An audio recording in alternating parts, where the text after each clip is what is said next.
Chicago is often seen as one of the great American cities, a place of opportunity, history, culture, and incredible diversity. Yet alongside that reputation, the city has also long struggled with challenges that dominate headlines, particularly crime rates in certain neighborhoods. Discussions about Chicago's crime have often been highly politicized, with different groups using the issue as a talking point for their own agendas. Recently, one of the more heated debates has centered around the question of whether federal troops or the National Guard should be deployed to help restore peace and order. This is not just a matter of politics. It is a deeply human issue that affects the lives of residents every single day. And when people on the ground in Chicago speak, their voices deserve to be heard. When we explore this topic, it's important to step away from the noise of sensational headlines and look at the situation from both technical and human perspectives. Crime in Chicago is not new, and neither is the conversation about how to solve it. The reality is that crime is often concentrated in specific areas, and it is deeply tied to economic hardship, lack of opportunity, systemic inequality, and social neglect. Residents who live in these neighborhoods will tell you that they don't simply see crime as random acts of violence, but as the result of a cycle that has not been adequately broken for decades. When people feel ignored by city leadership or trapped in a system that offers little hope for their children, crime becomes a symptom of larger failures. Now, when former President Donald Trump suggested sending the National Guard to Chicago, it immediately drew intense reactions. Some saw it as an act of leadership, a way to show strength and restore order. Others saw it as political theater, an outsider's attempt to use the struggles of a city to make a national point. The residents of Chicago themselves, however, have mixed but deeply insightful views. Some worry that bringing in federal troops would militarize their neighborhoods, making them feel less like communities and more like occupied territories.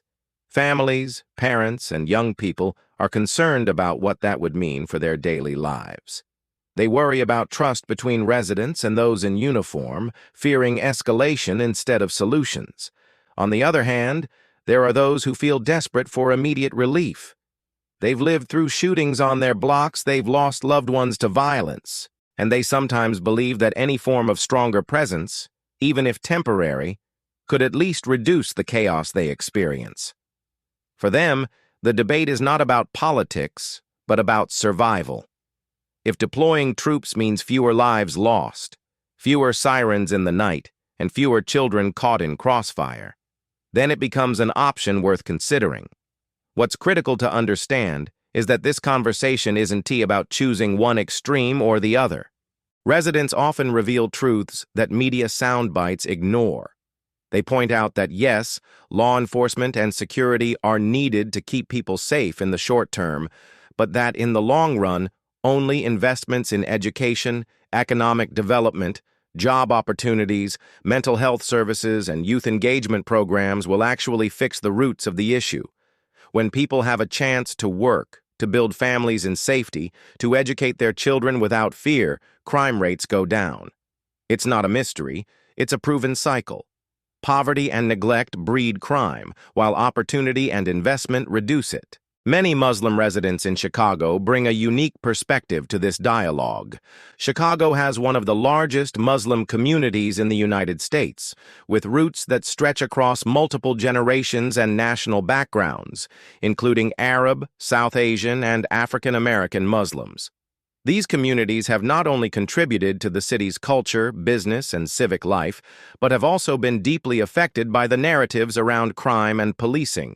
Muslims, like other faith and ethnic groups, want safety, stability, and dignity for their neighborhoods. Many Muslim families emphasize community solutions, stressing the importance of family structures, education, and moral guidance as shields against crime.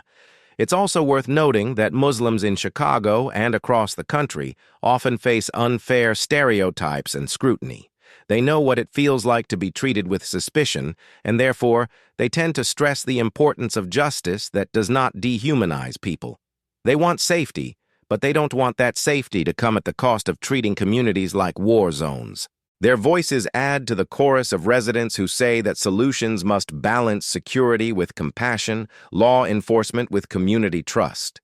They remind us that peace is not only the absence of violence, but also the presence of fairness and respect. When discussing Trump's proposal, one has to recognize the political angle. For some politicians, Chicago's crime statistics become talking points during elections. But for people living there, it is not about numbers. It is about daily life. A child who cannot play outside without fear. A shop owner who closes early because of threats. A parent who prays every night for their child's safety. These are the realities that never make it into neat political speeches. The Muslim perspective, grounded in values of justice, patience, and the sanctity of human life, reinforces the point that real change will never come from treating neighborhoods as battlefields.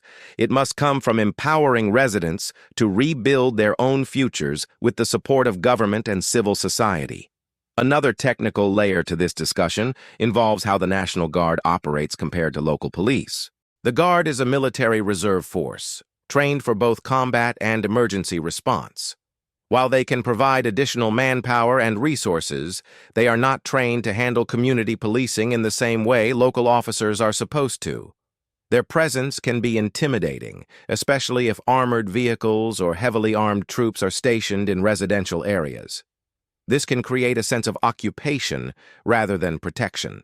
Experts argue that while the Guard can be useful during short-term crises, they cannot substitute for the kind of consistent, trust-building work that effective local law enforcement must carry out. Residents, including Muslims, often stress that the answer is not simply more boots on the ground, but smarter approaches to safety. This includes community policing strategies where officers actually build relationships with the people they serve. It also means reforming police systems to address issues of corruption, accountability, and excessive force. When communities feel respected, they are far more likely to cooperate with law enforcement, report crimes, and support safety initiatives. Without that trust, even the most powerful military presence will fail to bring lasting peace. There is also the issue of how media portrays Chicago. For years, national outlets have highlighted crime in the city as if it defines Chicago as a whole. But residents will tell you that Chicago is not only about crime, it is about resilience, art, culture, education, business, and diversity. The Muslim community, in particular, has built mosques, schools, businesses, and charitable organizations that enrich the entire city. By focusing only on violence, media narratives often overshadow these positive contributions and reinforce negative stereotypes. This is why residents stress the importance of listening to them directly. They live the reality, and they know both the problems and the potential solutions.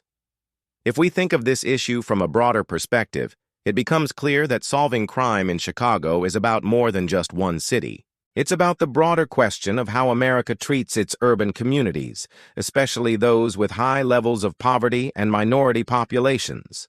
Muslims and other residents alike see that neglecting these areas only allows cycles of violence to continue, while genuine investment can transform them into thriving neighborhoods. The call is not just for policing, but for opportunity.